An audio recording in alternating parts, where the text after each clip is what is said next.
तो बच्चों, मैं राकेश बत्रा। आज की वीडियो में हम exercise 5.2 NCERT book arithmetic progression का क्वेश्चन नंबर 7, 8, 9 कवर करेंगे। क्वेश्चन नंबर 7 में find the 31st term of the AP. 31st term find करनी है। 11th टर्म हमें 38 और 16th टर्म हमें 73 दे रखी है। अर्थमेटिक प्रोग्रेशन में nth टर्म ऑफ एपी का फॉर्मूला होता है a + n-1 into D. 11th term में n की वैल्यू हो गई 11, तो 11 - 1 10d, a + 10d 10th 11th term हो गई विच इज 38।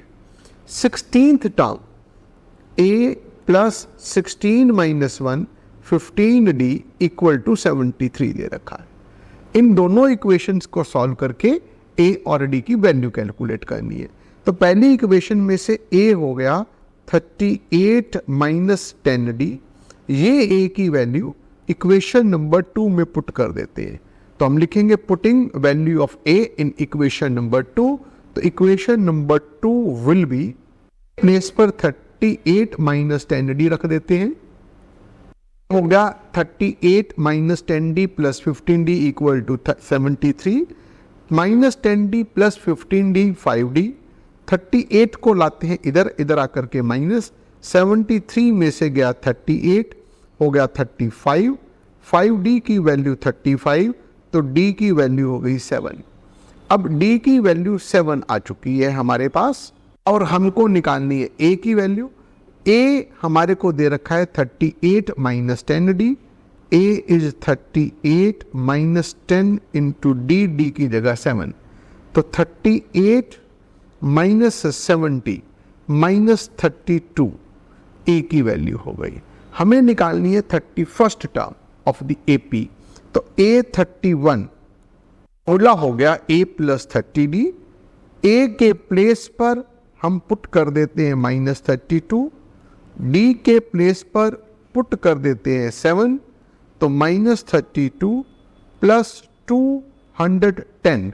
210 में से 32 को माइनस कर दो, 10 में से दोगे 8, 20 में से 3 के 17 प्लस के 178, यानी 31st टर्म ऑफ एपी हो गई 178। Question number 8, an AP consist of 50 terms, यानी नंबर ऑफ टर्म्स हमारे पास 50 है, of which third term is 12। Last term का मतलब 50th टर्म 106 है और हमें फाइंड करनी है 29th टर्म फाइंड करनी है। Third term of AP, a + 3 में से 1 गया 2d = 12। a की वैल्यू हो गई 12 - 2d। 50th term 106, 50th term का फॉर्मूला a + 50 में से 1 गया 49 इंटू d = 106। a के प्लेस पर 12 - 2d रख देते हैं। 12 - 2d + 49d = 106, -2d + 49 47d। 12 को लाए इधर माइनस कर दिया, 106 - 12 94, d की वैल्यू 47 से कर दिया डिवाइड, d की वैल्यू आ गई 2। d की वैल्यू 2 यहां पुट कर देते हैं। a है 12 - 2 इंटू d के प्लेस पे 2 रखा, 12 - 4 8 हमारी फर्स्ट टर्म हो गई। हमें निकालनी है 29th टर्म। तो नाउ 29th टर्म यानी a29 को हम लिख सकते हैं a + 29 में से 1 गया 28 इंटू d। a के प्लेस पर 8 और d के प्लेस पर पुट कर देते हैं 2, तो 8 + 28 इंटू 2 56, 56 में 8 ऐड किया 64।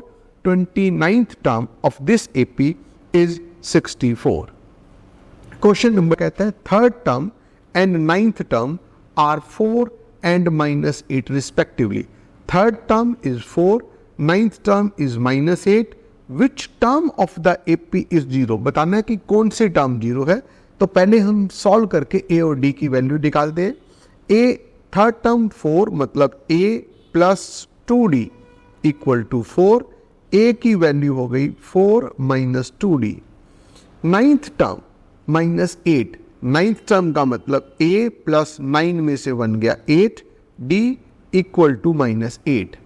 a के प्लेस पर 4 -2d हो गया 4 -2d plus 8d equal to -8, -2d plus 8d 6d, -4 को इधर लाके आया -8 -4 -12, d की वैल्यू 6 से डिवाइड कर दिया, d की वैल्यू -2, d की वैल्यू -2 यहाँ रखते हैं, a equal to 4 -2 into D की जगह -2, तो 4 प्लस 4 a की वैल्यू हो गई 8, a 8 d -2।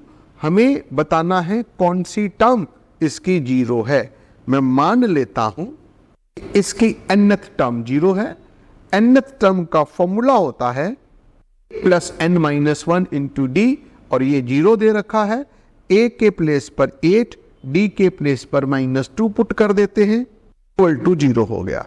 यहां से n निकालते हैं, 8 को लाए इधर -8, -2 को लाए इधर आकर के डिवाइड हो गया, ये हो गई n-1 की वैल्यू। तो n को हम यहां से कैलकुलेट करते हैं, 5 आ गया। इसका मतलब ये हुआ fifth term of the AP is 0। Thank you very much for watching the video.